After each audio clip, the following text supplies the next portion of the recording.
Memphis, Tennessee, make some noise. All right. Thank you all so much for being here. Thank you, High Tone in Memphis, for having us. We are at episode 9 of the Quarter Mile podcast. This is our live episode recording. Just like in every Fast and Furious movie, our cast has gotten bigger. We have some all-stars here tonight. We are so happy that we're here with you guys in the High Tone, and we're so happy that our family has grown. Is it weird when I look at you and say our family? I feel like maybe I shouldn't have phrased that. We're family. Yeah, like it's fine. Yeah. Me and Bailey's family has grown, and I'm so excited. We have several guests for this episode, and you see a couple of them right now, and you'll see a couple throughout the episode. And if you're listening to us, you won't see any of them, but you'll hear their voices. But just listen. Yeah, just listen to those dulcet tones. Okay. So before we get rocking with F9, the world's favorite Fast and Furious movie, we're going to introduce 2 of our guests. I'm going to start with the gentleman next to me. So please introduce yourself and tell us a little bit about you. My name is Adam Maldonado. I'm a stand-up comic, and I work in the cannabis industry. I run the Don't Tell comedy shows over in Jonesboro, Arkansas, and Little Rock, Arkansas as well. I just got that. So I think I broke the first rule, though. I told, and I wasn't supposed to tell. So Yeah, you have those don't tells for now, but... Yeah, I'm really bad about the not telling part. I tell everybody.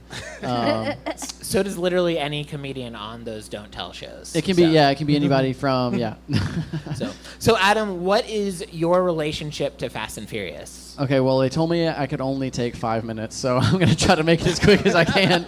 I've seen every movie multiple times. I started when I was I want to say I was 11 or 12 years old when the first one came out. And, my brother's 4 years older than me, and his friends are, into car stuff. Which is to show you how much I've learned from watching all of the movies. I refer to stuff related to cars as car stuff. So that's how educational they are when it comes to actual automobile maintenance. But I was telling Nate before the show, by the time we got to the third movie is when I had my first girlfriend, and we were making out in the middle of the movie, and then it was on DVD. So it got to the intro credits while we were just making out, so we were just listening to that bump bump bump bump bump bump bump for an hour and a half, making out with our clothes on. So that every time that song plays, what you think about is so different than I'm whatever. just man, I miss Britney. Man, R.I.P. Britney. I mean, that's not what you say about ex-girlfriends. Yeah. No. And then I actually snuck in to see Furious 6. I snuck in to see that one in Vegas. I was like, man, I feel like I'm part of the crew now. Yeah, right. Wow. I paid for another movie and then snuck into that one on my way out. I was like, yeah, it's evolving. That is the most Fast and Furious way to see Fast and Furious. Yeah, I thought so. Very on brand of you. Yeah, absolutely. Brittany would be proud. Yes, she would. She would be. And I first met Adam this year. We're both comedians, and I met him at a show in Memphis. And the reason I was so excited to have you on this podcast was because, and you might have been a little buzzed when you had this conversation, Never. but he pulls me aside as a guy he's never talked to before. And he's like, I have to tell you how I think Fast and Furious should end.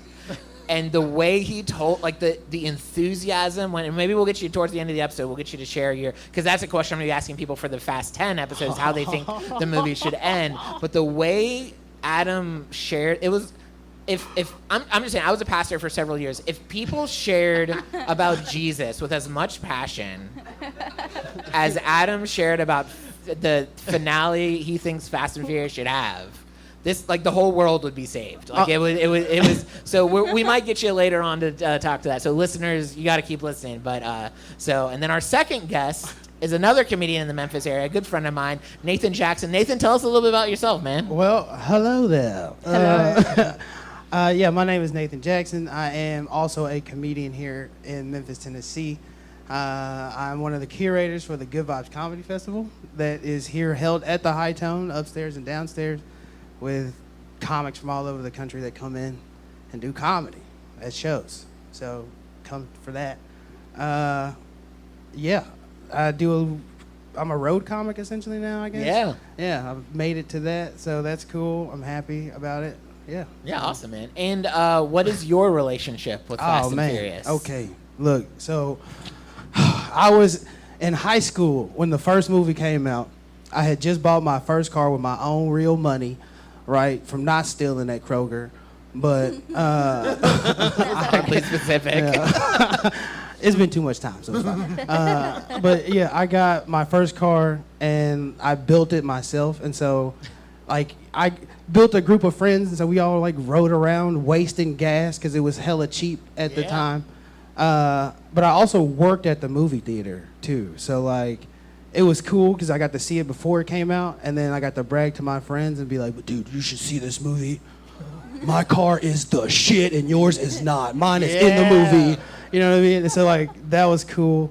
But also, I was just telling Adam earlier, right, that I got into the Fast and the Furious because I was a fan of the original black and white 1954 movie, which I don't know if people know this. Drop some facts real quick. So the original 1954 movie, right, was a movie about this dude who basically he was like an FBI agent, and then he got framed for murder, and then he had to infiltrate the like IndyCar circuit so he could be around them and shit. Then he made friends with this dude, and basically he stole his girl, and he married her, and then they got caught almost, and he was like, "Look, I gotta marry this chick so we can kind of be family." So he did that, and then they escaped, and the cops chased him all the way to Mexico, and then he got away. Yeah. Well, there you go. That sounds great. Yeah, just a little. Yeah. You still gotta. Absolutely, yeah. Here's the You gotta thing. watch You it. still gotta watch it because for 1954, it was stuff that was happening that you would be like, "What the hell? I can't believe it." Yeah. Turbo on a 1954 heavy, whatever. You know what I mean? That kind of thing. That was amazing to me. Dude, that's awesome. Yeah. And fun fact, I was on one of Nathan also has he's got a podcast, and I was on an episode. Oh, what yeah. what happened to that episode, Nate? Oh, so what happened to that episode is, Because you can't listen to it. yeah, you can't listen to it because I was trying to steal some DVD players, and my car got repoed, so that computer was in the car. No, actually, that computer got tore up, and I could never get those files back. I'm sorry, So, yeah. but if I was a petty person in post editing, I would cut out Right. every part that Nathan is in this podcast and post it, and it'd be like a 2-year grudge and like a mastermind plot. Well, with look, flashbacks. I do have another podcast called The Big Back Adventures where I talk about food and comedy. That's And actually that's my 2 favorite things. You have to come on podcast, right? You have to come on podcast. All right. Yeah. maybe we can do another episode. You can break your computer again, and it never. I'll upload as soon as we do I'm gonna upload it right then. It's I'm okay. like, I know it's there. I'm not bitter about it. It's fine. It was only 2 years ago. I should probably stop mentioning it. Well, thank you guys both and we have more special guests coming up on this. But I guess we should like check in with our actual other host, right? Like that's probably Bailey. How are you doing? I'm doing great. How are you, Drew? How do you feel about should we rename this episode Bailey and the Boys? Like I feel like that'd be a cool with a Z. Yes. Yes. So, Absolutely. I'm good. How's the past month been for you? I think it's been good. Oh, okay. It's kind of like most of them. The end of it happens, and then I realize another month went past. Yeah, and it keeps going. Just keeps going. One And quarter then I of a just mile at a keep time. going on the Quarter wheel. mile at a time. I love that. Yeah. Yeah. Cool. Well, I guess we should probably. Do you guys want to talk about F9? Should we talk Yes. about that? Let's do it. talk Let's about do it. F9 and why they named it that. Because it was a tornado of awesomeness. Right. I feel like that's maybe. They ran out of names. And technically, the name isn't just F9. The full name, in case you didn't know what was going on in your 9 movies into the series, is F9 : the Fast Saga, or Saga if you say it correctly. Huh. So it literally goes, Fast 5. I'm starting us in the middle just so I don't have to say all the names. But Fast 5, Fast and Furious 6, Furious 7. The fate of the Furious. Okay, wordplay. We're okay with that change. And then Right. F9, the Fast Saga. In case you were like, what? Is this a series? I feel like that was lazy. That was what I mad said. lazy. That I was was very like, lazy. you could have came. If you are gonna jump wordplay in 8, right, and go, oh, fate Yeah. of the Furious. You could at least been like, The Fallen Furious. You could have said something. Yeah. Yeah, You know what I mean? There's something could have been there. Yeah. Fast 10, your seatbelt. That would have been That's what everybody wanted. They should have done that one. I think it was the F was like for fuck. 9 of these things. Nine. What's going on? We made it to 9. F me 9 times. I have to watch this movie one more time. Oh my gosh. I love it. It came out in 2021, and for a lot of people, this would have been like their first post-COVID going back to the theaters. Oof. Not for me. I wasn't secure enough about COVID yet. So I did my normal Fast and Furious marathon, watched all 8 at the time movies at my house. And I had plenty of time because we were quarantined. And then I illegally downloaded this movie. But I didn't want to miss it. But I also didn't want to go to theaters and like support local movies at the time. So this is Don't the first. feel bad. Yeah, I definitely bootleg. this was the first one I saw at my house. I had no idea that was how you did that, because during the COVID times, that was when I went back and watched all of them when that one came out.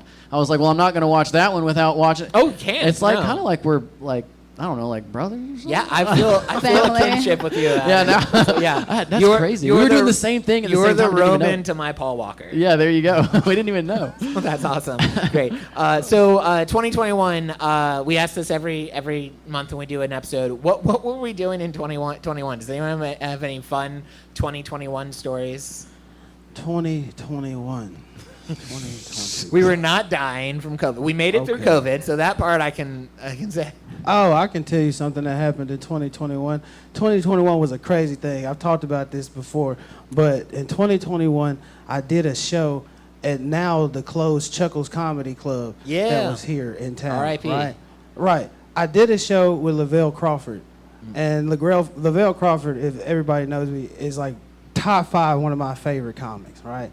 This dude gave me a chance on stage, right? I did 3 minutes. He looked me in my face. These are the first words he said to me. I walked up to be like, hey, can I get to this? He's like, are you a comic? I said, yeah. He was like, be funny and don't fuck it up. I was like, oh, shit, okay. There you go. Oh my God. And Good advice. I went on stage. He was like, you got 3 minutes. And I totally fucked it up. And I looked at my hero look at me and shake his head in disappointment like my father and walk off. But he gave me a second chance, and I came back and I did 7 minutes and killed it. Nice. And that changed the trajectory of how I do comedy now. So, yeah. I'm so glad you got like the second chance and you kept going. Like, what if like the ending of the story was like, and then I stopped doing comedy? Yeah. Yeah. What were you doing in 2021? I have no idea. I was 20 years old.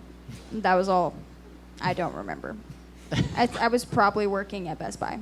All right, yeah. Yeah. DVDs. DVDs, It's all stealing tied them. together. That's when we probably had DVDs. Yeah. Yeah. Yeah, we still had DVDs at that time, actually. It's before they took them. I don't remember what was going on. I do remember how excited I was for the first time in quarantine that I had like no reason not to watch the movies all the time. Like I was like, now I'm saving America by staying in here and doing a Fast and Furious marathon. They laughed at me for the past 8 times I've done this, but this time I'm a hero. And so so that was my. What were you doing in 2021? Other than watching them every Sunday, like my family, I would make my family. I'd be like, guys, if we're gonna be a family, we have to watch these together. I made them watch all 9 of the movies every Sunday, Wow. so it took That up the is entire summer. Good for you. to watch all of the That's a good movies. family member. And I bought my first house and ended a really terrible relationship that got me back into doing stand-up comedy. And I joke about it.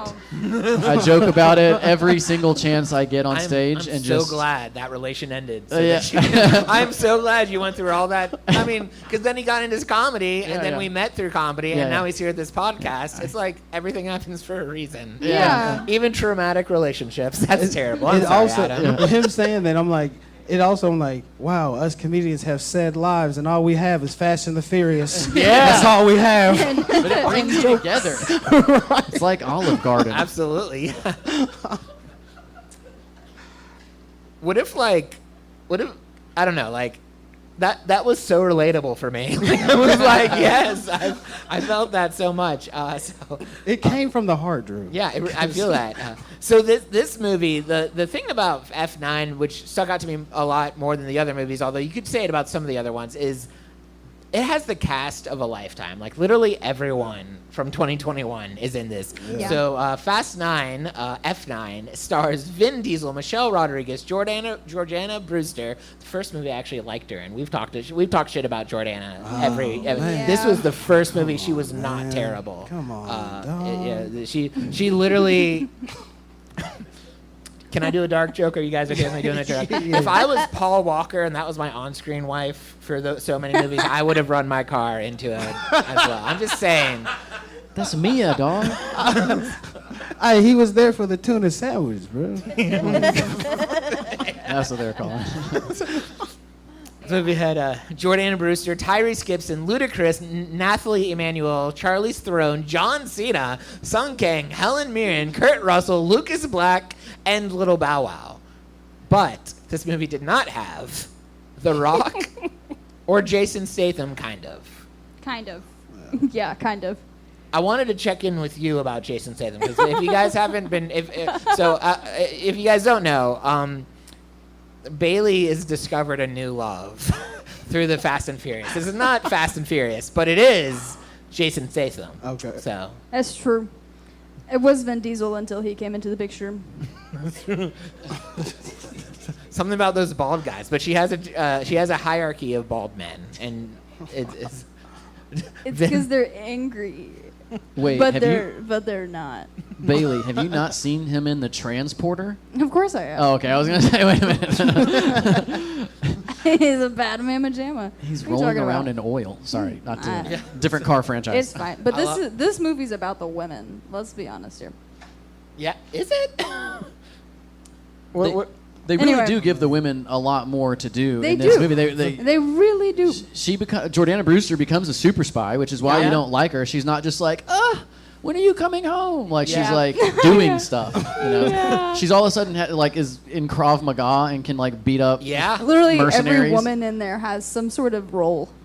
At least. I wish at one point after they do all the spy stuff and karate things, at one point like Mia turns to Letty and is like, remember when we used to steal DVD players and now we're like fighting off ninjas? Like, remember? Hey. Right. You know, it's crazy. F9 passes the Bechdel test or whatever. What's the Bechdel test? It's like a thing in cinema where like they have to have like two female characters talk to each other for like 5 minutes and not be about a man that they're in love with Yeah. or in a That's relationship with. disgusting. Yeah, like You're that's right. There there's so doesn't many need to movies be. that don't More pass it. women just need to talk about that. You're right.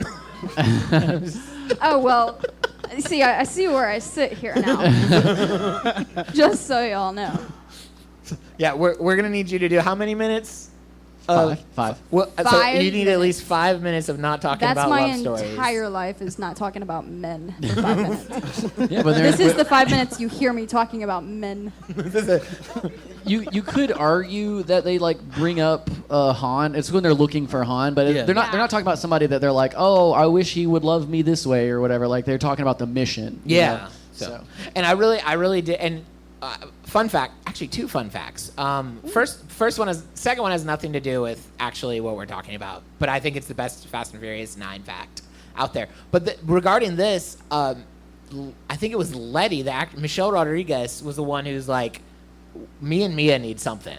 like that. We need some kind of interaction. We've been in several movies together, and this was like their first on-screen. Yeah. Like, oh, they actually Right. know each other. Supposedly they grew up in the same area, and Yeah. like we're basically Right. sisters. And this is the first movie they actually have a conversation with each other. And that so. was something that when they did finally have their interaction or whatever, it kind of made me mad. I'm not gonna lie, because it was like, y'all have known each other for years. Mm-hmm. You have been dating his brother for a long time. You as his sister should be like, hey Liddy, I know you date my brother, whatever, but just so you know, I don't fuck with you. You toxic to my brother, okay? Like he'll burn a whole town down for you, and that's not cool. Like, Oh, but we work God. together, so it's fine. Yeah. You know what I mean? So it's like I They feel have a, like, we're sisters too kind of thing. yeah, Like, yeah. yeah. Huh. Also, this is my favorite F9 fact that I just feel like it shines so much light on this movie and the Fast and Furious and Vin Diesel. So Vin Diesel himself is a method actor. And he has, in his house, he has a Dom shrine, a room dedicated to Dominic Toretto. And every time a new Fast and Furious movie... I thought I was the only one. Yeah. Oh, man. Is this man worshiping himself? Yeah.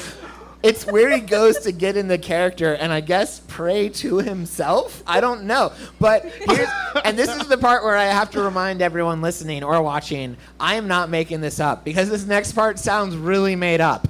But there's an interviews where he admits this to other living human beings where when he was praying in his Dom shrine, he had a vision where Paul Walker came to him and said, okay, for the 9th movie, you need to get John Cena. And that's how we have John Cena in the... And the crazy thing is in my brain, that means he had to go into the room of directors and be like, guys, Paul Walker told me when I was having my Dom time that we should get John Cena to be a star in this movie. And at 9 movies in, the directors are like, okay, that makes sense. You know what? It probably made more sense when if I was in the room of directors, if Vin Diesel came in and was like, look, I was praying to myself in a closet and one of the characters came to me and said, I would be like, look, just do what he say for he kill us. That's probably what was happening. They were like, just do it. Yeah, absolutely. But like, this is probably makes sense why, because you know how you see like Hollywood be like, well, why don't Vin Diesel be in more movies? This is probably why.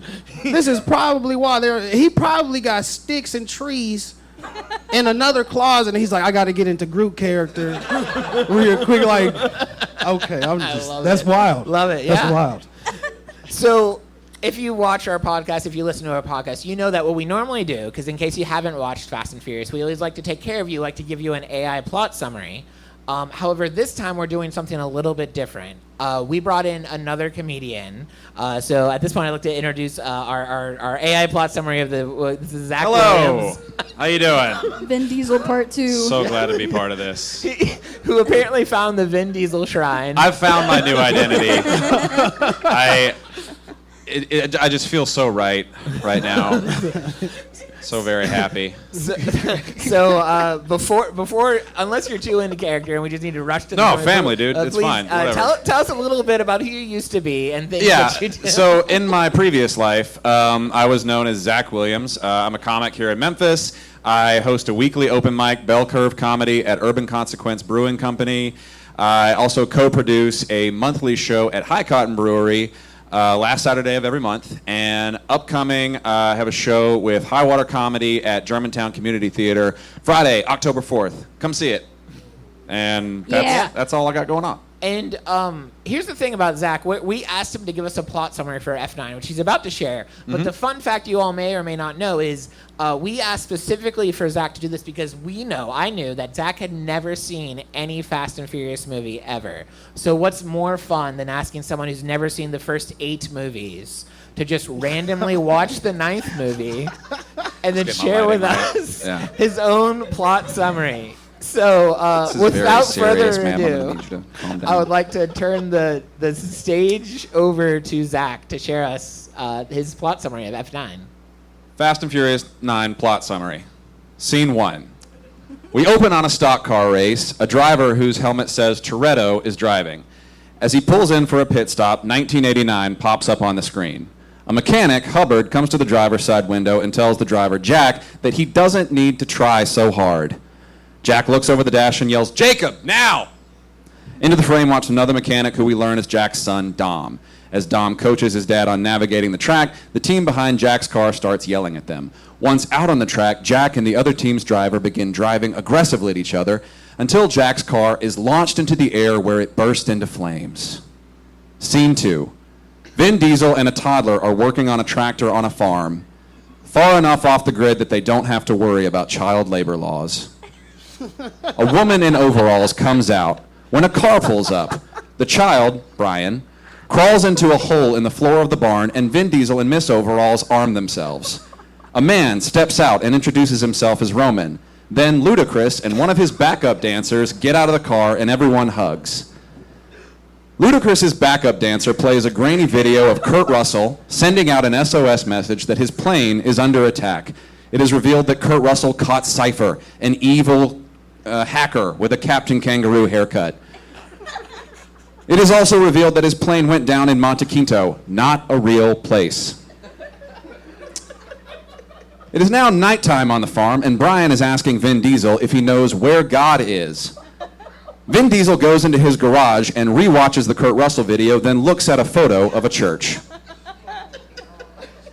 The word Monte Quinto, not a real place, appears on a screen, and we see a caravan of sports cars, military vehicles, and a motorcycle whipping around the cliffs while techno music pulsates. The group cautiously approaches the crash site of Kurt Russell's plane. Ludacris's backup dancer unlocks a compartment in the plane to discover a mysterious object. Monte Quinto's fictional military shows up, and a gunfight ensues. Vin Diesel and the gang make it to their vehicles, flee, and are pursued by the military through a minefield. The camera pulls back to show a mysterious figure next to a sports car watching the pursuit from a distant high altitude. As the gang exits the minefield, the military vehicles pursuing them are destroyed. Roman's vehicle becomes lodged in a rock formation, and he narrowly avoids being crushed to death. Ludacris's backup dancer locates a bridge that will take them across the border to reality and safety. The gang heads toward the bridge, but they are cut off en route. Miss Overalls is attacked and launched off her motorcycle, but is safely caught by the hood of Vin Diesel's car. The device is scooped up by John Cena, the observer from earlier.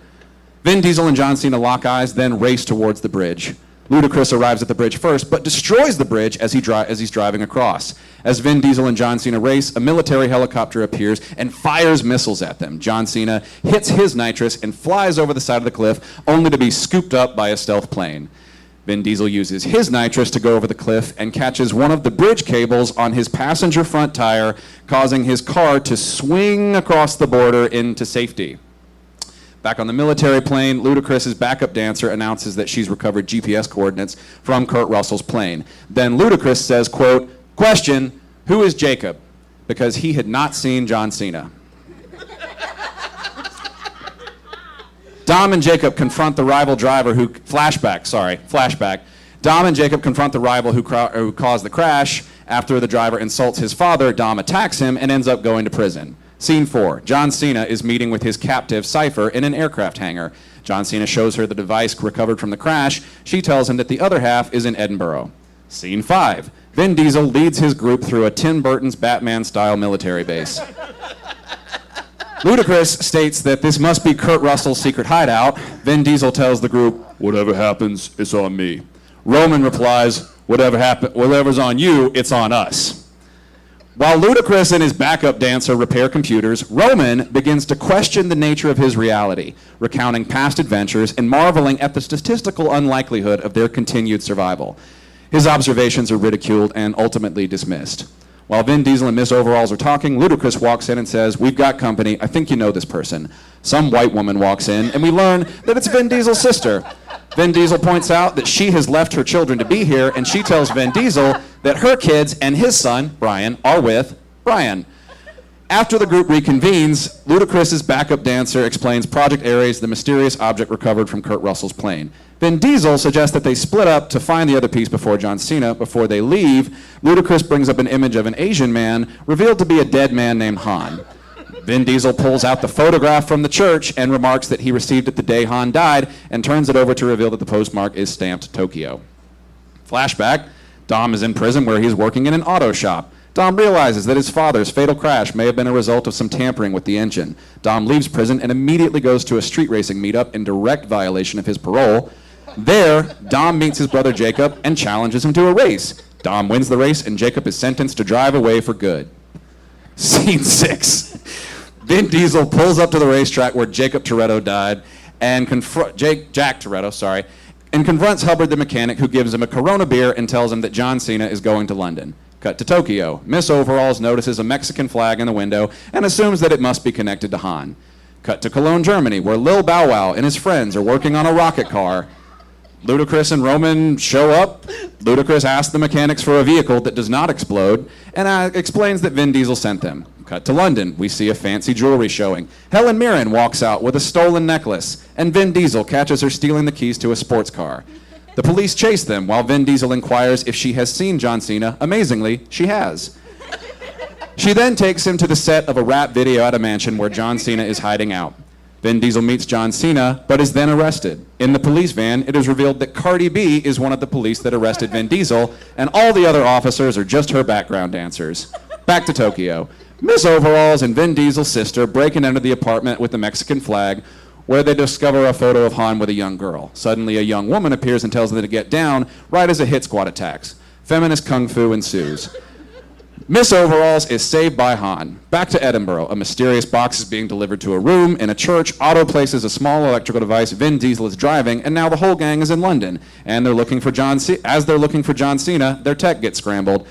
John Cena is stealing the other half of the Ares device while critiquing the city of London. Roman sees a delivery man with cauliflower ears, and goes to fight him. After the fight, Ludacris's chain flies off and sticks to the truck, revealing that it contains a large electromagnet. Ludacris's backup dancer sees Otto exiting the church and decides to tail him. She then reveals she doesn't know how to drive, but decides to drive the delivery truck anyway. She drives the truck, the magnet, Ludacris and Roman away in pursuit of Otto, while Ludacris and Roman fight the delivery drivers in the back of the truck. Vin Diesel drives through the streets of London chasing John Cena, and eventually gets up to the rooftops to chase him on foot.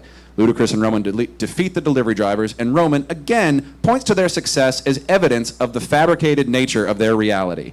Vin Diesel finally catches John Cena when he then spears him off a zip line through a window. They fight.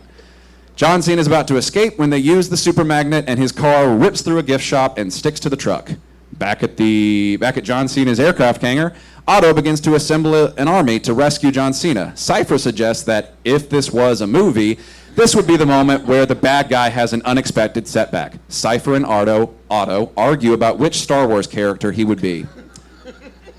Back at Kurt Russell's secret hideout, John Cena is detained. Miss Overalls and Vin Diesel's sister arrive with Hans, who is greeted with disbelief and hugs. The young girl who is with Hans reveals that her parents created the Ares weapon and that her DNA is the key to using it. Suddenly, armed men descend on the base. John Cena leaves with the key girl. As the door shuts, Ludacris switches on the magnet, disarming the remaining guards, and everyone fights. The gang goes to exit the base, but Vin Diesel stays behind to sacrifice himself so the others can get out. The base is collapsing now, and while fighting off a dozen men, Vin Diesel falls into the water at the bottom of the base. Flashback. Vin Diesel walks through his memories, seeing himself as a little kid, and his dad telling him and his brother about what great cars Dodge makes. His flashback is interrupted by his son, Brian, who asks him, "When are you coming home?" Then Vin Diesel astral projects to the racetrack and witnesses Jacob tampering with the motor at his father's direction. Now Vin Diesel is watching Jacob lose the race that forced him into banishment. Vin Diesel is then surrounded by darkness until Miss Overalls dives into the water to rescue him. Vin Diesel wakes and has an emotional moment with Miss Overalls. They kiss. The gang returns to the base that just collapsed and begins strategizing on how to stop John Cena. Scene 7, John Cena and Otto and the Key Girl are watching a space shuttle launch. John Cena activates the Ares device. Cut to Ludacris and Roman in deep-sea scuba diving outfits en route to outer space in the rocket car. Cut to the rest of the gang that's pulling up on John Cena's caravan as he begins to satellite uplink from a moving armored truck. Cut to Ludacris and Roman launching into space and looking out over the Earth as they approach the satellite. Cut to John Cena, who has realized that Vin Diesel and company are pursuing him. Cut to Ludacris and Roman in space. They approach the satellite. Cut to John Cena, who decides to handle Vin Diesel and company himself, but is betrayed by Otto, who is partnered with Cypher. Cypher decides to take care of things herself. Vin Diesel and Miss Overalls use the magnets to pull cars into the path of the armored truck. John Cena comes to their aid, using the magnets to pull down telephone lines to flip the armored truck. Back in space, Ludacris crashes into the satellite. Back on Earth, Vin Diesel rides the upside-down armored truck down a mountain like a snowboard. Until the truck crashes into Cypher's jet, which is revealed to have been remote piloted the whole time. Vin Diesel and John Cena shake hands and make peace with each other. John Cena takes the keys to Vin Diesel's car and drives away. Blackout. Everyone is arriving at a family barbecue. Vin Diesel looks on as Miss Overalls plays with Brian, who is charged with blessing the food. Everyone sits at the table except for Vin Diesel, who stands and points out that there is an empty chair. They all hear an engine approaching, and they turn to look. And then a blue sports car pulls into the driveway. Roll credits. One more. Let's hear it for Zach and that amazing plot summary. Any questions? I have a question. What was the Star Wars character they were arguing about? So Otto, he asserts that he would be Han Solo. Because, right. Right. And then she said Cypher's Yoda. like, no, you're Yoda. That's right, she And he's says like, the Yoda. little green guy? And they argue about that. And then because it's a puppet. Yeah, exactly, puppet. Makes sense. All right, cool. I just want to say, Clarifying. Zach, that's Audible Book of the Year right there. I need that copy. That was dope. That was. I want to see you start a YouTube series where you just pick random like sequels of movies, like far into no context, and then you Right. just do exactly that. And Yeah, share anything the- with 3 movies before it, where there's tons of backstory that the existing film coast on that momentum. Yeah. So what with no context of any of the movies whatsoever, like what were some of your thoughts and impressions and like in thoughts for the movie? Yeah. Yeah, I'd never seen any of the Fast and Furious films, but I was aware of them culturally, I guess, enough to know like it's cars and crime and Vin Diesel. It's ridiculous. I knew it was a ridiculous film series, and then you told me the whole story about the Dom Shrine, and that's when I started to think like this is not just a wild movie series. This is one man's quest to see his vision enacted in the world. And I mean, yeah, it's a lot. It's I appreciate these films. I think they're very entertaining in the same way I think professional wrestling is entertaining. Like I don't think it's real, but you know, it's a roller coaster. It's fun. Enjoy the ride. Don't question it. Just push on forward. Yeah. That's what I think about the films. Thank you so much. Love that. Let's give it up for Zach one more time. Yeah, that was thank you. Yeah. he went above and beyond my expectations on that. I feel like his girlfriend hasn't seen him in like a year after having to write that. So it's just like, is he still alive? I don't know. Well, gang, what are our thoughts? We'll start with you, Bailey. If you have any things that jumped out to you about the movies, likes, dislikes, opinions, we'll go from there. Yeah, so probably Cypher's haircut, like we had already talked about. That was bad. Yeah. That was really bad. Why did they? Does anyone have any theories as to why they thought that was a good? By the way, if you're wondering, audience, Cypher's haircut. If you didn't see the movie, it was a bowl cut. Like picture every 5th grade boy in the '90s. Right. But in Cypher, Charlize Theron in 2021. They literally But gave shorter. her right. Look, I'ma chalk it up to just how the name is, being lazy. Being lazy. This haircut was horrible. Horrible. This was like they literally gave her Mo from the Three Stooges haircut. And then we were supposed to be afraid of her?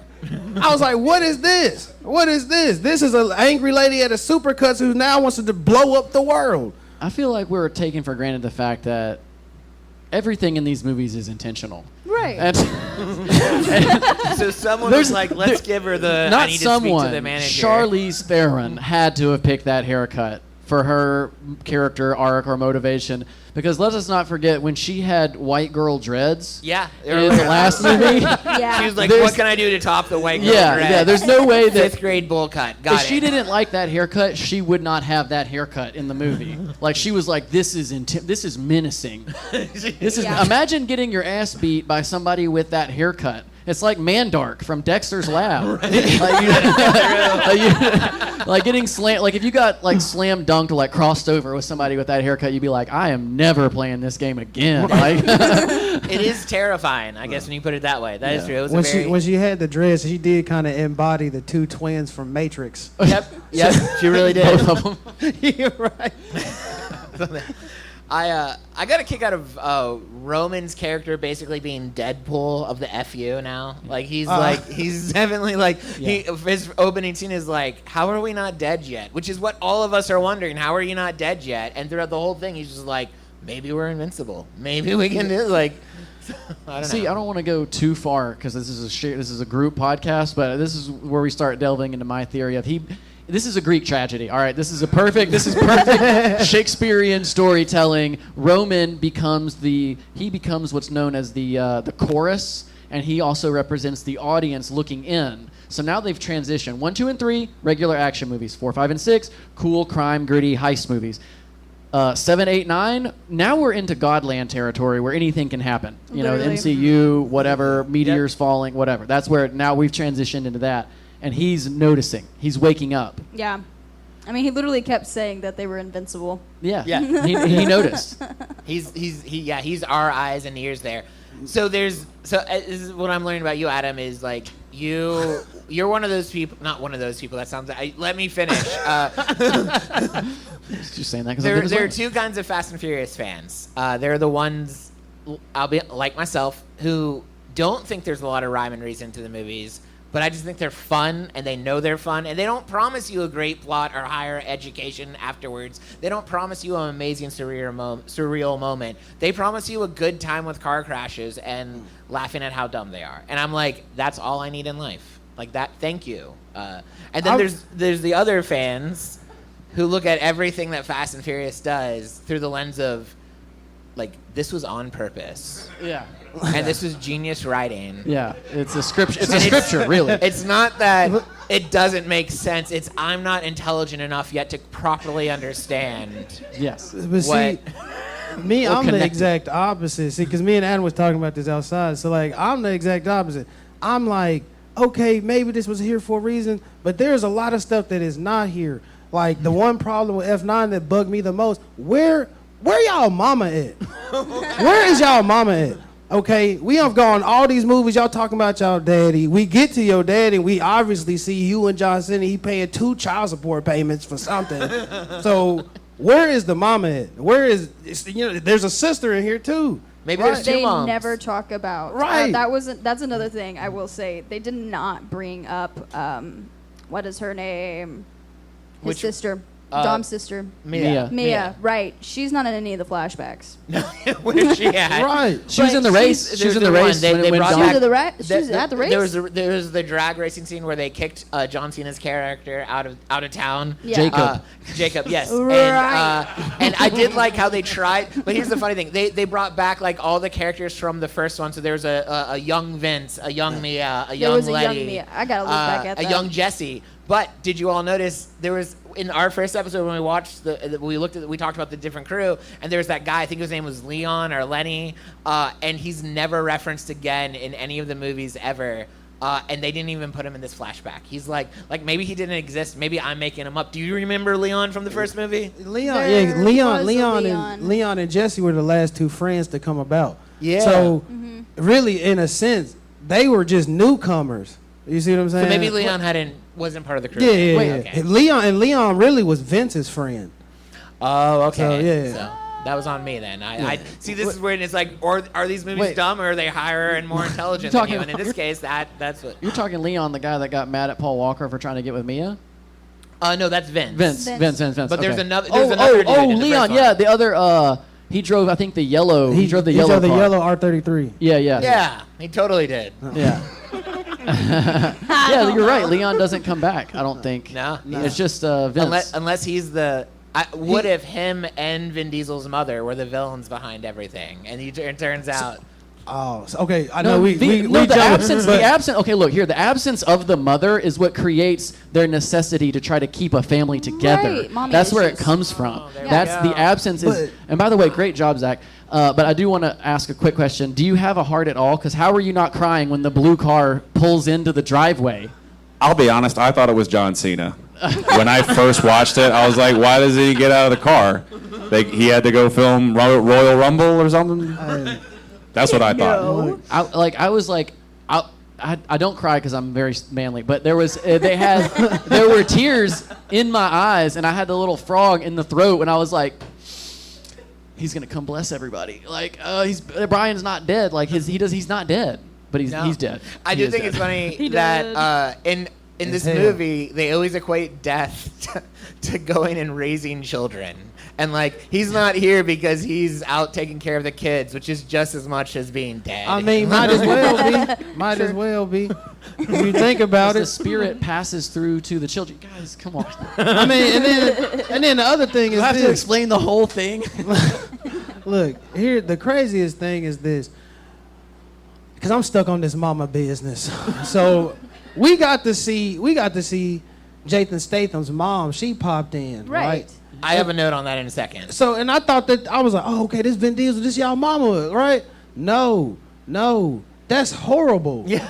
That is horrible. And then think about something, right? We now know that Jack Toretto was a hoe. So it could be more brothers and sisters out there we don't know about, right? That's true. So that's also, I just want to throw that out there. New movie is a new sibling. Right. And then, and I know me and Adam have these theories about the endings of how Fast and Furious should go, but we'll get there. I mean, yeah. maybe that will be how we like close overall some of the episode.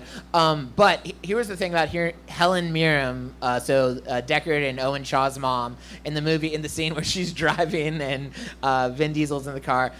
There was more sexual chemistry between Dom and Mama Shaw than because something we've been saying is how this series stinks at like the romance, which is fair. Like no one watches Fast and Furious for the love story. I ain't gonna lie, the romance be making me mad. But like we said, we were like, oh, like Dom and Letty's like the best attempt, and then you see that short scene of Dom in the car with Helen Mirren, and how much like.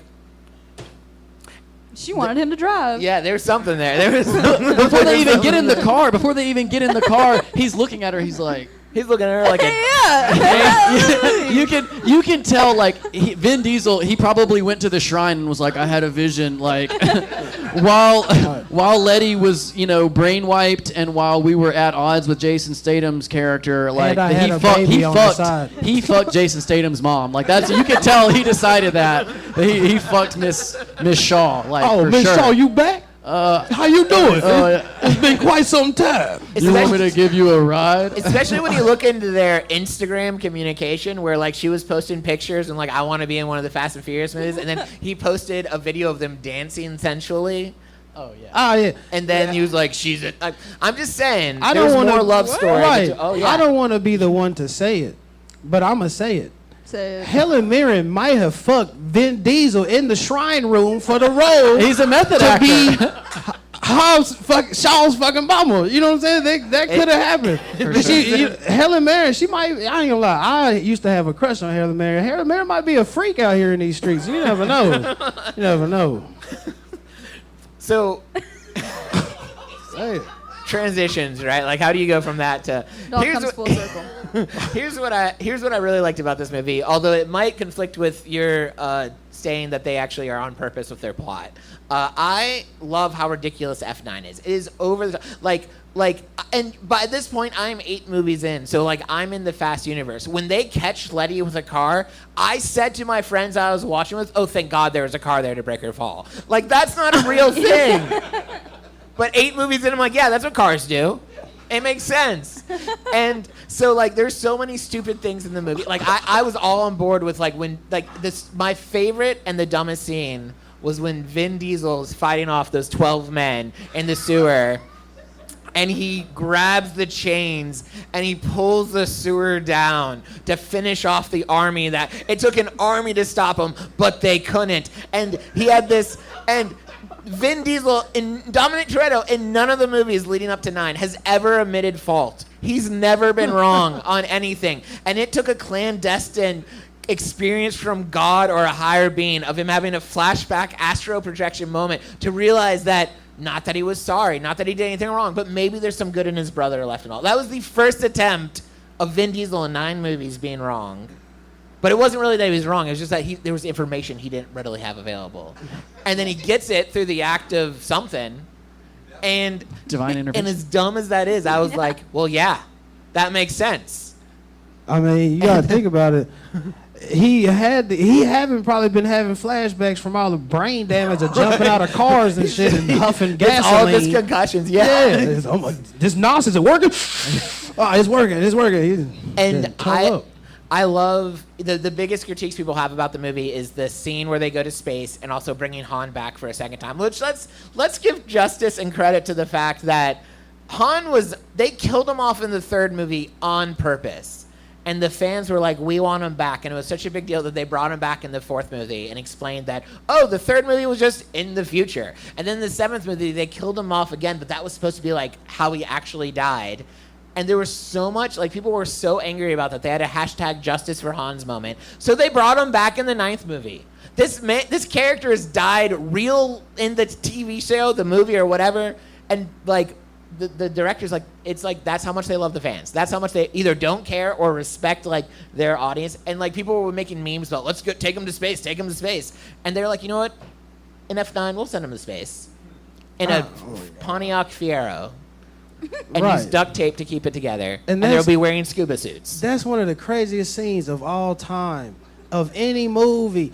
In real life, when have you seen a running Fiero on the street? When? And then you're going to take one of these into space? What? Yeah. Wearing 1920s aquatic gear? Because Lucas Black and Little Bow Wow said you could, and we don't mess with them. Well, the best part about the space launch sequence, we were watching, I was like, so they have a plane that's flying a shuttle. They got everything, and they just couldn't go the extra mile and get the last thing they need was an actual spaceship. Like, why did they have to use a car? They had every piece. Where did they get all the other space equipment? The shuttle, they literally have a space shuttle, and they're like, yeah, no, the Fiero's got it. But that's also an important point that was intentional. Not to contradict you, Adam, but the best thing about that scene is as they're flying into space, that like you do, Roman, he's had the pattern of just questioning his reality, and he questions, like, how do we know this is going to work? And Ludacris, my favorite line of the movie, he points to a notepad, and he says, it's all physics, man. It's just all math and science. As if that fixes it. And we're like, okay, well then, yeah, that is. And if there's one series that's all about physics, it's Fast and Furious. Like when you, Yeah. like when you're watching the magnets, you're like, I didn't think magnets worked that way, but now that I see them doing not magnetic things in a Fast and Furious movie, sure. Right, Yeah. and that was a terrifying thing. I don't think people really realize how terrifying that was to be like, oh, this is a giant magnet. You are working downtown. I'm working in some random boutique. I'm in the bathroom taking a shit. No, boom, and all of a sudden cars come busting through here. You're like, what is going on? You know what I mean? That would be terrifying. Yeah, I would rather get eaten by a dinosaur. Absolutely. And somehow no civilians, Which might be Fast harmed. 11. That might be. Prehistoric. No civilians harmed at all with No, any of the never. cars, the gunshots, like the full They go- auto. She has a full auto 50 cal that she's just spraying at an armored vehicle. Nobody's hit by that at all because the power of family. That's why Right. it keeps Exactly. everything. Yeah. This is the power of insurance. Yeah, they go out of their way in several of the movies. After something crazy happens, they'll be like, as the camera's moving, you'll see a news article that says, surprisingly, no one died in this accident that happened. Like, they do that several times in the series, just in case you're like, oh, no, because they do their best to try to make you forget that Vin Diesel and his family are criminals. They're mass terrorists. They're going around destroying towns to save the world from a Yep, we got some agreement there. It is like, my favorite is like in the 5th movie with the bank vault when they're just tearing apart. In London? Yeah, I was thinking that. They're just. Okay, so fun fact about the 5th movie. That was originally, and I have never researched this any further, so if you want to fact check me, please don't do it live, is that they purchased the script of the Brazilian Job, which had been kind of like shelved for a long time. So they busted out the Fast and Furious money, bought that, and were like, now we're doing heist movies. And so the Okay. vault, remember all the Mini Coopers dragging all of the gold around in the Italian Job. So that was supposed to be the sequel, was like them going to Brazil, doing the Brazilian Job, stealing this vault was like the climax race scene, that happens in the Brazilian Job. And they that's what I'm saying, where the transition of like from 5 happens. They're like, oh, now we're action heroes. I wouldn't be surprised if that was accurate because that heist scene is probably one of the best car chase scenes in cinematic movies. That scene is the best in Okay. Fast 5 is just a standalone film like Fast Five is great, and it would have been a great Brazilian job, but Yeah, but it was better because it had Vin Diesel in it. Exactly. So, I did want to mention, what did you guys think about Cardi B in the movie? There's a fun Hated fact it. around her. That was a pretty hated good it. cameo. Yeah. I know you hate it, but I thought it was funny. I thought it was pretty funny. They put John Cena in there, so I didn't think that the sky was the limit at that point. Absolutely. Honestly. So what I heard about with Cardi B's inclusion was it was either Vin Diesel or the director Justin Lin, but they had a daughter who's a real big fan of Cardi B. So they were like, we're going to include her in the movie. And what they did was they gave her character a complete backstory that's never mentioned in any of the movies.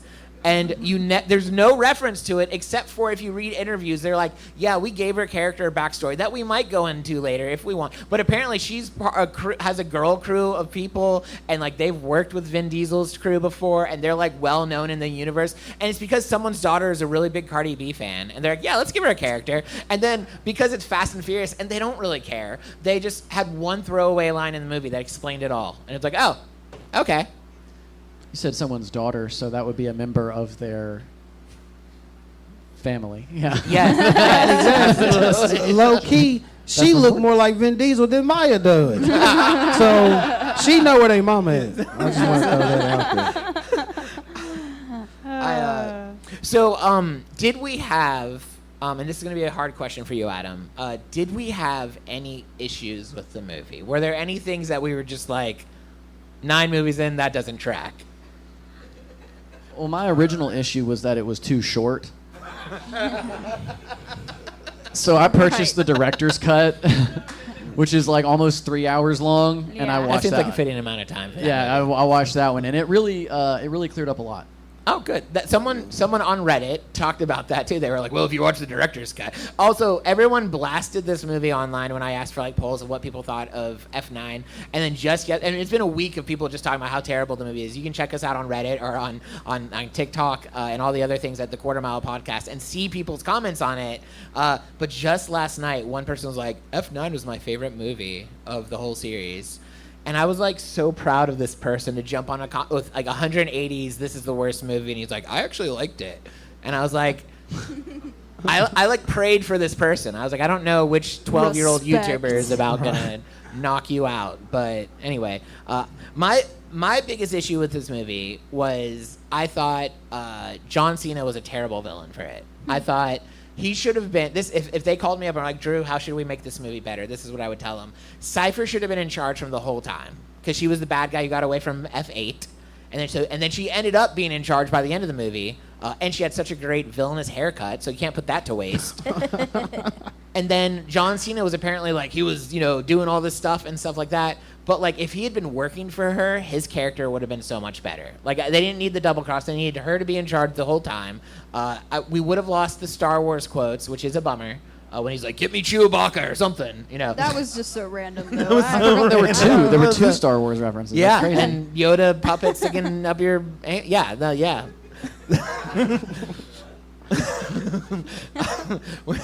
I'm trying to think of what she said. She was like, "Yeah, because he has a hand up your ass. You're the puppet, right?" Like that was. Yeah, I think so. So, my other issue was the start of the movie was them going after and trying to find Mr. Nobody, and then they never mentioned him again, and they never found him. Yeah, that's, yeah. I mean, sure, they saved the world, but they never found the guy that like they So that left did to go happen. help. That definitely happened. Okay, cool. I thought that I was just crazy because they definitely watched a video that was distorted of him, and then random pop-ups, and then it just kind of went away completely. Yeah. But they wound up in his lair, or his old lair, right? Yeah, it was Because Jacob had worked. he'd with worked them. with him, and so Yeah. I don't know. But they at the end of the movie, although there's a lot of people online that have speculated that Mr. Nobody's actually the main villain overall, which is something we talked about last That month. would make a lot of sense. When we were like, he's just psychotic, like he's having a blast with all this psychotic. international terrorism. He's like, hey gang, let's go check out this news. And it's like people are dying. Like maybe they just broke in and killed some of your soldiers. You just broke a guy out anyway. Check out episode 8 if you want to hear our tirade on that. And then I think that was all I was gonna say about that. This is the best part about editing is I can pause awkwardly to make sure. It's like I knew there was one thing I forgot, but I don't remember what it was. So, anyone else have any issues or thoughts or problems with the movie? Well, piggybacking, Cypher, okay, so Cypher's never not in control. Mm-hmm. That's what you have to learn about Charlize Theron's character. So she was, even though she was in the box, she might as well have been in the driver's seat. Absolutely. To use a driving pun. But then, Jacob was never the villain. He was the sympathetic or empathetic antagonist, right? He's not a protagonist. He's not even really the villain. You know what I mean? He moves us forward. I won't get into the bringing everything full circle for F10. We'll save some fuel in the tank. My main issue with the movie was, one, right, Lenny and Vin Diesel. That was one part of the issue for me, because it was like Vin Diesel was like, bro, you have a kid with a big booty Brazilian junt, that you just left to the wind,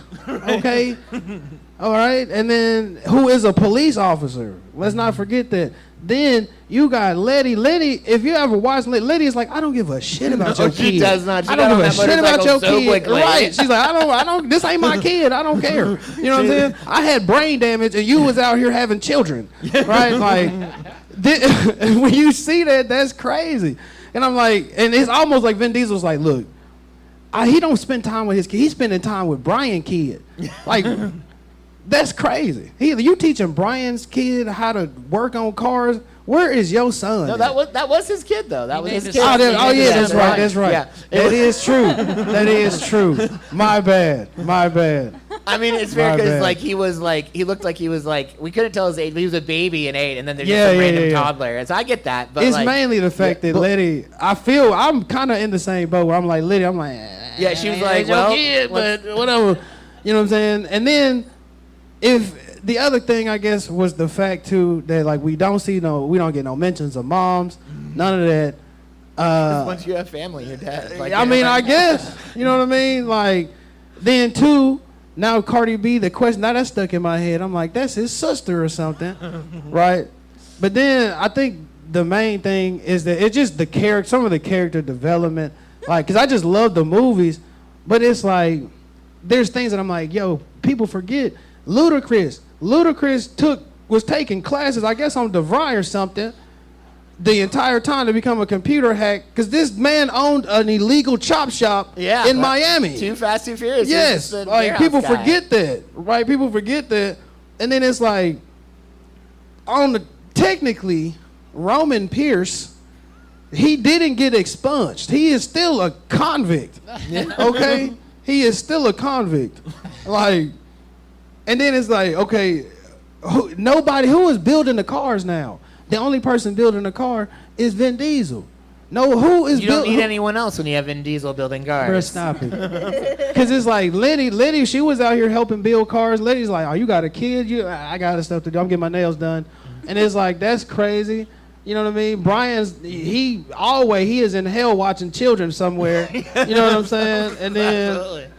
That was my main issue, because it's like each movie we have at least seen them work on something, right? Like work on some kind of car or whatever, because it's like when they get the car that they're gonna be in, it's almost like the Power Rangers. You know what I mean? It's like, oh, you got the Zoid for this or whatever. You know what I mean? It's like that, but that's the one thing that pissed me off. I'm like, we don't see nobody work on nothing, and there's a guy in the audience, right, who we came up on cars, and it's like. That's something that for a car movie, you gotta see somebody at least turn a wrench or do something. Oh, we saw Little B turn the wrench. He picked the right wrench. And then he got stuck into a hole. Yeah, and then they talk about that fuel line thing. There was some car stuff. I mean, good old car stuff. Yeah. How to install magnets into your car. I feel there was NOS in the spaceship. There's plenty of technicalities. Oh my god. I love that in the universe. There's nothing wrong with it. I love that in the universe. Vin Diesel's son, Dom's son, he names him Brian. Yeah. And it's done as a outside looking in, it's done as a tribute to the death of Paul Walker.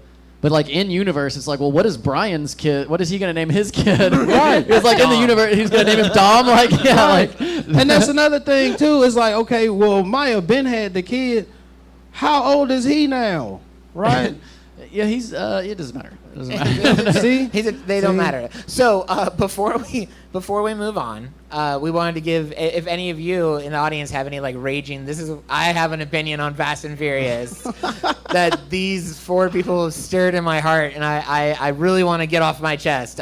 We want to open it up if you have any thoughts and concerns about the movie, and if you want to, you can absolutely get up on the mic and share it, so that our live stream can see. But if you don't, if you just want to share it with just us girls, then you know you can do Just that hang too. out. Just do that too. So, does anyone have any Fast and Furious feedback? God, I feel like we've basically gone as long as the movie just talking about the movie. So, Wow.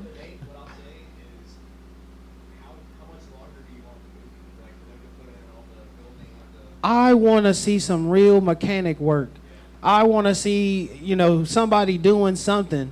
You know what I mean? Because it's like it's cool. Like you got, because they got hella money now, right? That's true. They got money from all over the different countries. So it's like you got parts or whatever, but it's like I still want to see that. Like, okay, well, we need to find some whatever car in the junkyard, and now we need to build this car, and that's kind of like the car for the movie, Yeah. or whatever. Because it's like, how many times are you going to wreck this old school car and then keep rebuilding it? That should be boring by now. Pick something else. You know what I mean? Like, that's what I would think, or whatever. You just want some garage scenes like they had in the first couple movies. Yeah. Just a little bit, Yeah. just a little. Exactly. We got to drop Yeah. in some torque Right. power. And then it's like, now y'all back at home, right? You don't have to live overseas. You back in your old house or whatever, right? So it's like, we should definitely be seeing some of that, Well, or whatever. It would be like a good cult, like what Iron Man 3 did, where like he stripped him of the suit, and then he had to like build a really shitty version of it. He had to do it without his resources, because if you don't have the suit, like if you can't do it without the suit, then you're not the superhero. So there needs to be they need to lose their resources maybe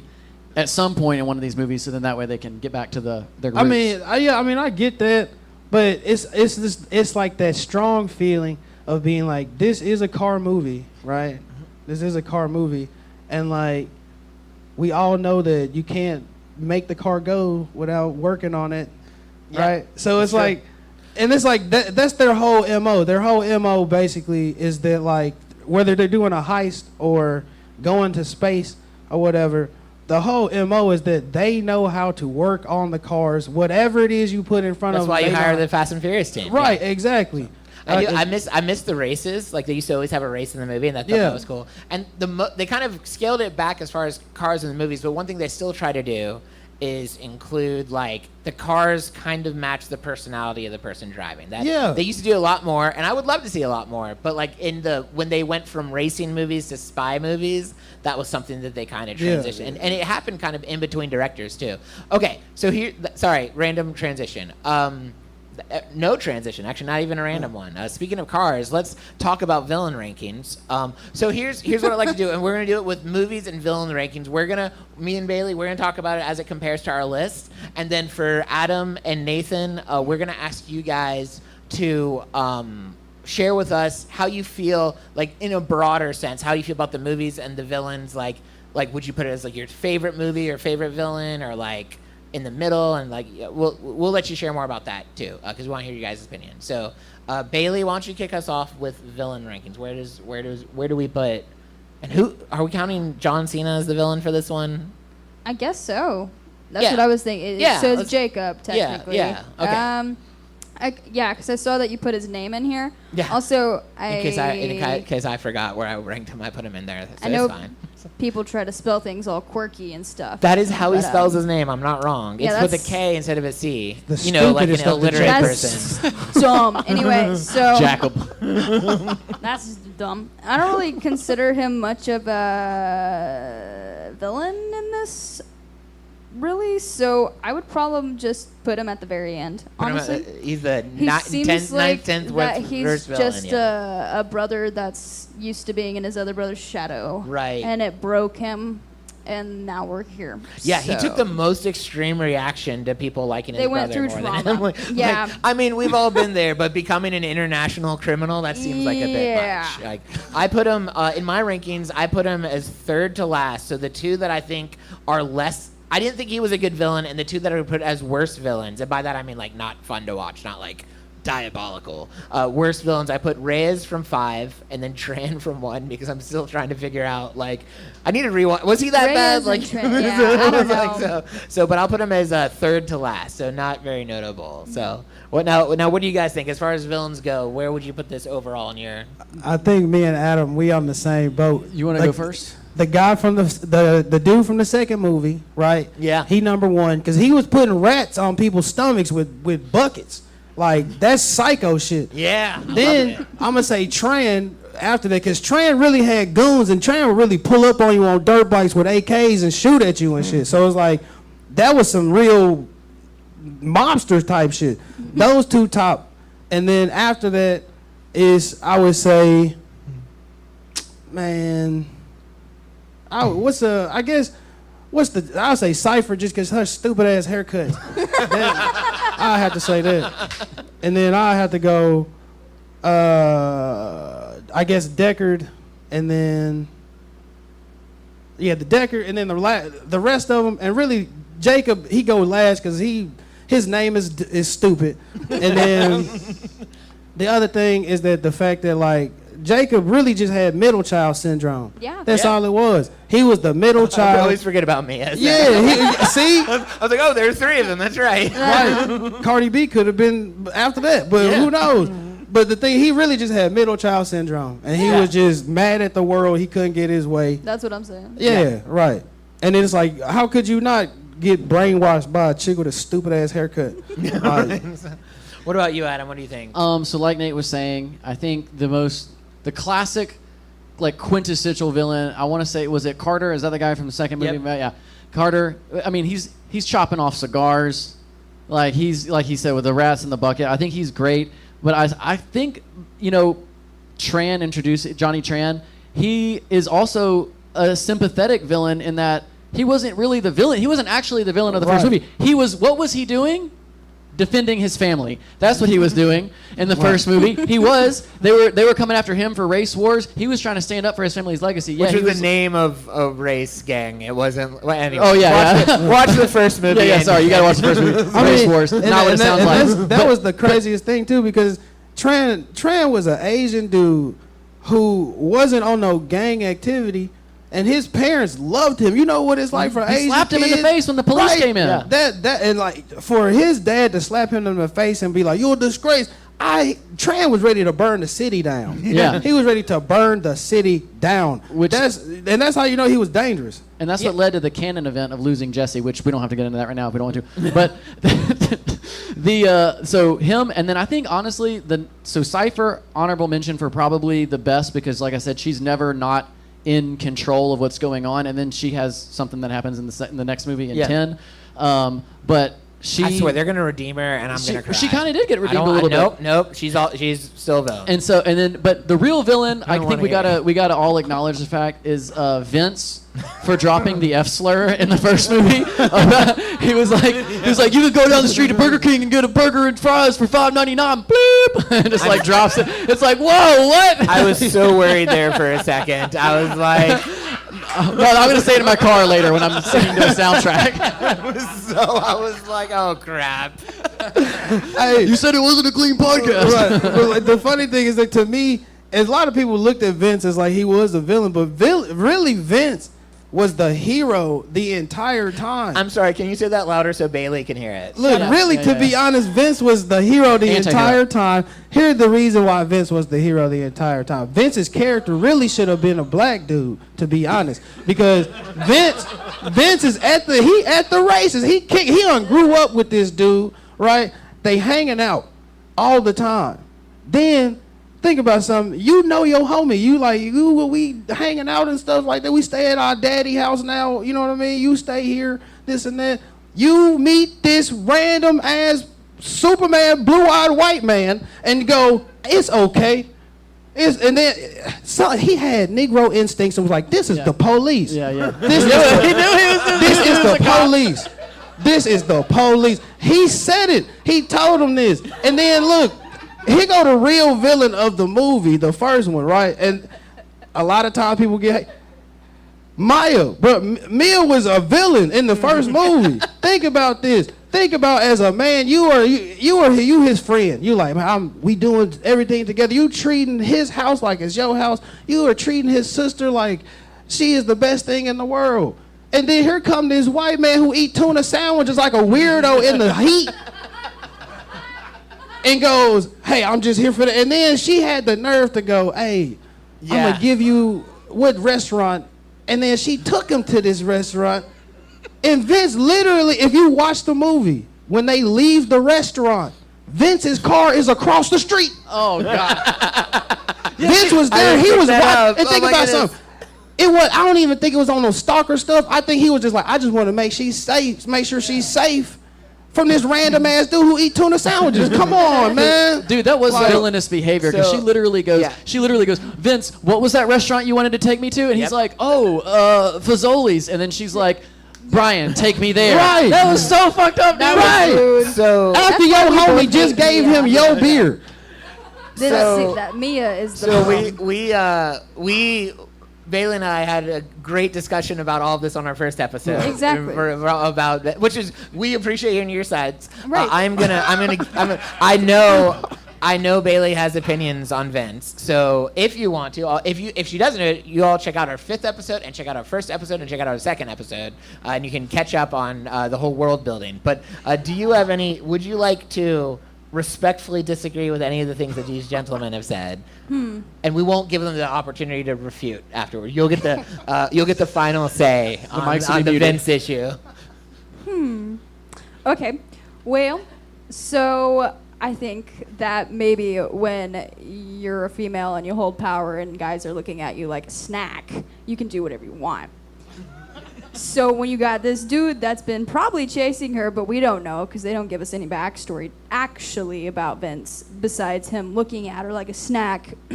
Or maybe he's a brother, but if she would have given him the light of day, which obviously he was trying to get her to do the entire time because he was jealous of Brian the entire time, and him showing up to everything unsolicitedly is a little weird. Not communicating to an adult female things about that you've known for a while is a little weird. But a random stranger blue-eyed dude, with the tuna sandwich, that's also a little weird. So I'm not quite sure where I stand, actually. I don't really like Brian, but, R.I.P., we respect, and I'm okay with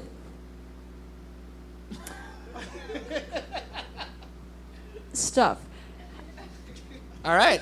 I'm okay with stuff. I wish more of us had that answer on things. Like, whatever, man. I'm okay with stuff. Things have happened the way that they needed to happen. Yeah. Both. I was going to say both of them are dead, but that's not right. Yeah. Well, and it's also wrong in a couple different ways. One is dead literally. It's having kids and the other one is raising dead them in Fast and figuratively. Furious. That's so. But. Okay, movie rankings. Where we? I put this one in between 6 and 8 for me. So that's put it 5th on my list. I got 7, 5, 2, 6, 9. I thought, and then kind of it was like the worst or the best of the worst for me. After that, I felt like it was like they started getting a little. And I should always reiterate, all of these are my favorite movies. So when I say the best of the worst, I would still pick them over literally any movie on earth. But this one was a fun one, but like, if I were to look at it like plot-wise, I'll put it at mid. So what do you think? Yeah, okay. I mean, there were definitely some holes that I had questions about, but I had figured that there was going to be more that they gave us because we're already there. We already know that there's more, so I guess that's ruined for me. But that made it into my top 4 probably. So it's 7, 2, 8, 9, 5, 6, 4, 1, 3. All right, cool. And then next month this is a commercial. Next month when we have to watch the 10th one and we do our overall rankings, we'll have permission to completely change it based on what definitely going to completely change it. I have one down as the second to worst in this right now. I do too, and I don't think I really agree with that entirely, but I need to revise the situation. But for everyone watching, listening, we do have an ongoing poll. So I was like, I don't know how that ended up there. So I'm not going to ask. I'm going to because I'm kind of trying to. We got stuff going on that we need to cover. So I will ask you guys this: what would be your favorite Fast and Furious movie? One. One? One. One for Nathan, and then Yeah, I got to go with one. Gotta I go one. Gotta with go the one. original. So- Honorable mention 5. okay, that's fair. And those are like statistically, that's what everyone's been picking. So, all right. So we have a couple more segments. First, we're gonna bring up our quarter mile spotlight, who's a friend of all of ours, who's been on the podcast with you, and he's does all the visual effects for our podcast, the videography. So let's welcome Alan Ingalls. He's gonna come up and he's gonna borrow your stat. So Alan is our quarter mile spotlight, which is we always pick someone who's doing something cool, creative, running. So we're going to have Alan kind of share a little bit about who he is and what he does, specifically what you do. Because if you guys want to know more about who Alan is, check out our 3rd episode on Tokyo Drift. He was our first guest, and then just like Tokyo Drift, they adopted Han after Tokyo Drift, we adopted Alan after episode 3. This is perfect, and he came back. He came back for And the number same 9. one! That's perfect That's timing. fantastic. Anyway, So we did that on purpose. So the 2 questions I would love to planned hear that, from huh? you. Yeah, totally on purpose. The 2 questions I would love to hear from you. One is your just in general thoughts of 9. If you have any reactions to anything we've set up here, we'd love that. And then 2, tell us more about your company and then how ways we can connect with you. So. Well, as far as F9 goes, it's because they went to space. It's literally the epitome of how ridiculous the franchise got. And it's a good example of that. Like whenever you describe to someone the Fast and Furious franchise, you go, well, in the first one they're still in DVDs, and in the second one in the 9th one they go to space. That's kind of how this movie franchise works. So go into it with that in mind. But it wasn't one of my favorites by any means, because I am a huge fan I'm a car enthusiast, and I like cars. And I really liked the first 3 because they were centered around cars. And the cars themselves were characters in the movie. Absolutely. Like you were saying earlier, they're paired with the individuals and they fit their personalities, but the cars themselves had those cars looked like 2000s. I mean, they had wild graphics and all that kind of stuff. And some of the later films, the cars have a much more modern looking design to them. They're super clean. They don't have graphics. It's what you would actually see at a car show or at, in someone's driveway or in someone's garage if they had a really nice lift and nice cars in it. But they don't. In the original movie, no one actually had cars that looked like that until after the movie came out. And I missed that about the franchise actually characterizing these cars and causing people to go, I'm going to do some stupid shit to my car now. And because you would actually see people with those graphics after that movie came out. When nobody did that before. And now they're more representative of what cars are actually like, and they don't Hollywoodize them and make them over the top. Well, the Fiero's pretty over the top, but so I miss that, and I miss the street racing. I miss all the things that the original movies had that got me into the franchise. But I'm so bought into the family and the characters and all the story now that I'm just like, I know it's going to be a weird James Bond, Jurassic Park amalgamation of craziness, and I'm just along for the ride now. But I would like to see him return to form at some point, maybe, and introduce that world to a new generation of car enthusiasts and to a new generation of car movie fans. Like, we don't really get any good car movies anymore, and this franchise is still going strong, but it's kind of sad that it's going strong because it's basically James Bond now and not car movies. So that's my feelings on F9. And then as far as who I am and my company and stuff, so I'm a filmmaker and photographer. I work for a company called Rough Country. They make they're like a off-roading and outdoor lifestyle brand, and I get to shoot video and photos of lifted trucks, rock crawling and overland rigs and stuff like that on a daily basis. So that's a pretty dope day job, but that wasn't enough for me in my life, so I decided to start my own video production company called The Attention Company. And through it, I do commercial work and things like that. But the main thing I do are music videos. I do occasionally do a short film. I've got 2 short films that I filmed in August. And one of them's edited and premiering at a film festival next weekend, actually, at the Hub City Film Festival. And the other is still being edited. I'm editing it now, and it was a 6-day shoot, so it's going to take a minute. And then I do stuff like this. I film the podcast for you guys. I also film and do video production on several other podcasts. And Ours is his favorite. For sure. And in all of them, I kind of encompass, like, I like to, like you're kind of doing to me right now, I like to shine a spotlight on other artists. So my dad was a musician. I wanted to be, I wanted to do things on stage and be a drummer and stuff like that. But I quickly learned that I'm better behind the camera, behind the scenes. And I developed this skill set and doing video and doing photography and stuff. And I was like, okay, well, if I'm never going to be a front man, or hold a guitar on stage or do something like that or act in movies, then I have this knack for, using a camera. I'm going to use that then to, shine a spotlight on artists, on the thing that I would have liked to do. But now I have the capability to provide those artists with better marketing, better photos, better video than they may have the capability of getting on their own. So short films, I work with writers and directors. I just do the camera stuff. I don't write the films. I don't direct the films.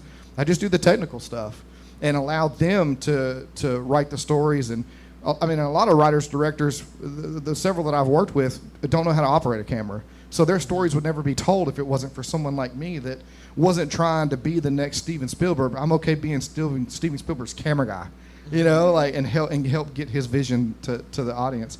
And then there's the actors. They don't, if they don't have projects to act in, they don't have the opportunity to do some short films and some smaller projects to get seen and get to the the bigger world of Hollywood.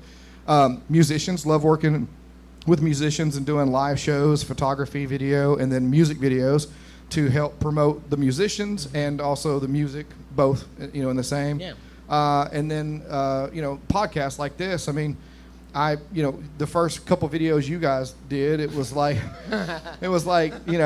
I'm interested in Fast and Furious, and I know you, and had just recently had met you before you started doing the show, and the conversation was so great that I was like, I can help with the other part of that they're not experienced with. And when we got together and I was a guest, and I was like, let me bring my gear out and do it. And you're like, okay, cool. And we did. And then you were like, okay, can you do that every time now?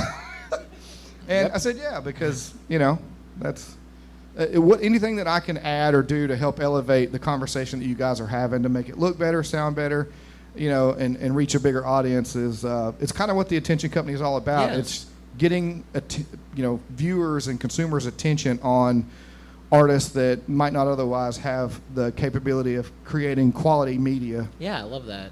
And if you all need proof of that, go back and look at our first and second episode on YouTube, and then see the video quality there, and then go watch from 3 and beyond, and you'll be like, oh, he's such a nice guy, and they really needed him, and he was so helpful. So, and if you're interested in reaching out and trying to work with Alan or get his help on your projects, or if you want to see more of what he does in this episode and every single other episode since we did 3, we have all of his social media for the Attention Company and his personal social media, so that's someone you can reach out to.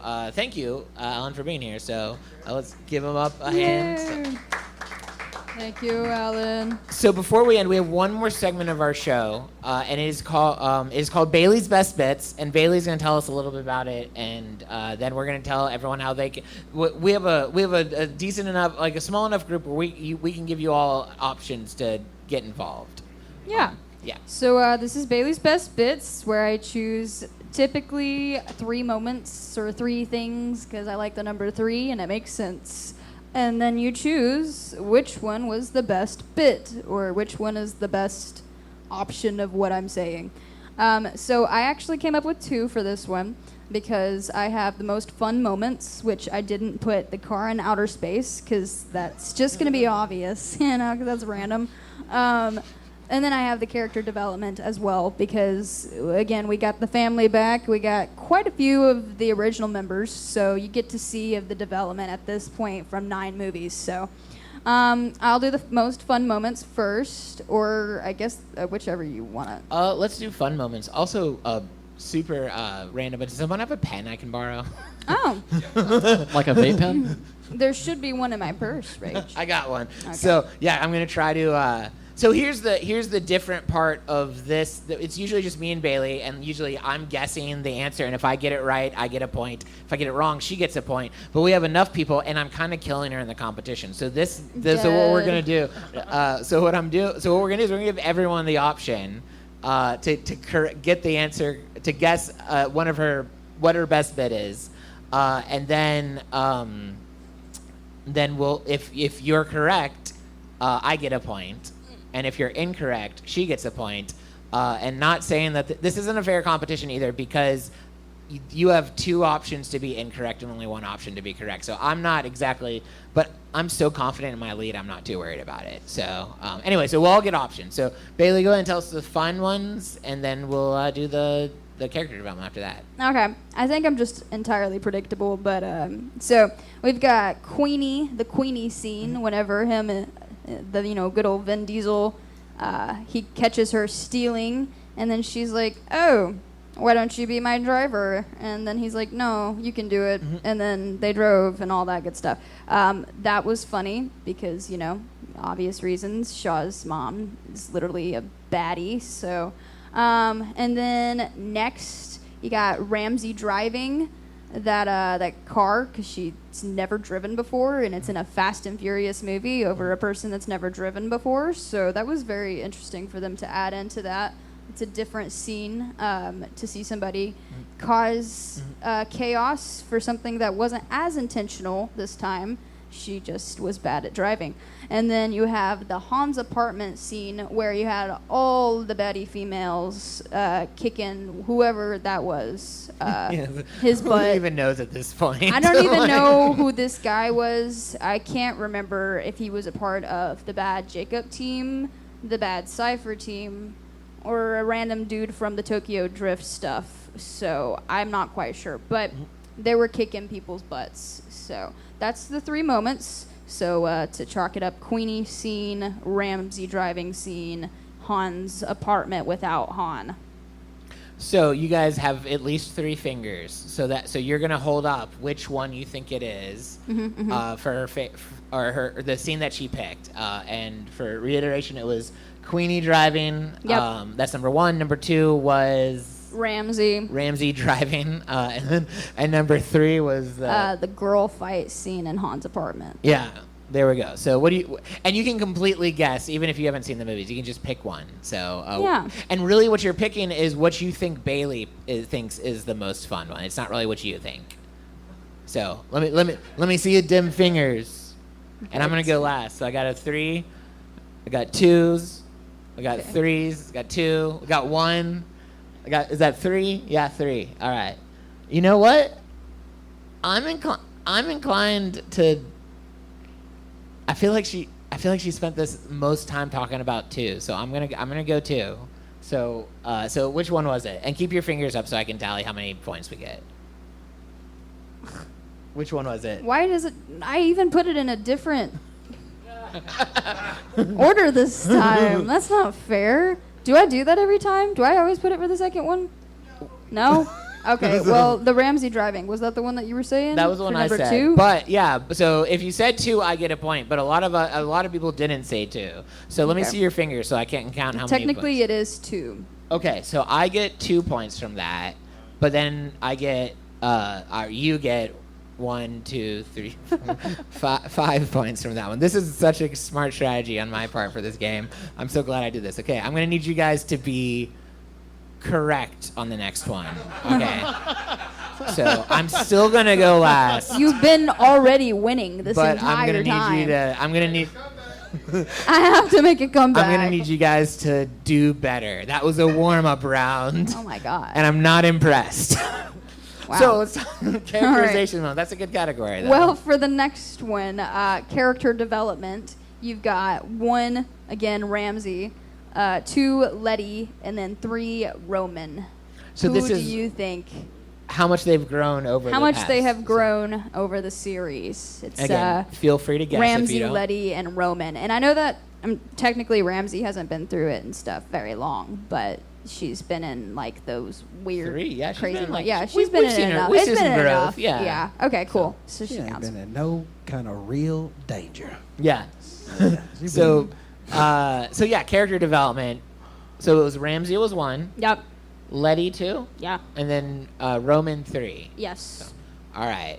What do you guys think? I'll go last because I know I'm right. I got No, let me hear it. 3 for Letty. Oh, you said Letty was 3? You said... Oh, I'm so sorry. Roman So this is one's Roman. actually in Roman. order, Yeah, yeah. kind of, 3 sort of, is not that- really, That's but 3. Okay, I thought it was 4 at first. So I got yeah. yeah. Ramsey 1, Letty 2, Roman 3. You guys are making me second guess myself. Row 3. What do you think it is?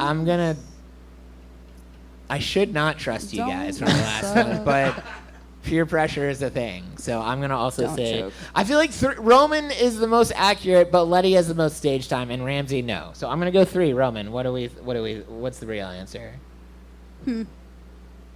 Well, I guess you got that one. Oh, so okay. So how many people had 3? 1, 2, so 3, and then oh my gosh, 4 points, and then so I wonder. This might be really embarrassing. And then keep your fingers up for the people who weren't 3. So I got 1, 2, 3. You were 3 though. Yeah. He was 2. So okay, well, I don't know if this is going to help you as much as I was hoping because you did get 8 points. But I got 6 points, and our current score is 7-3. So I don't think this. Well.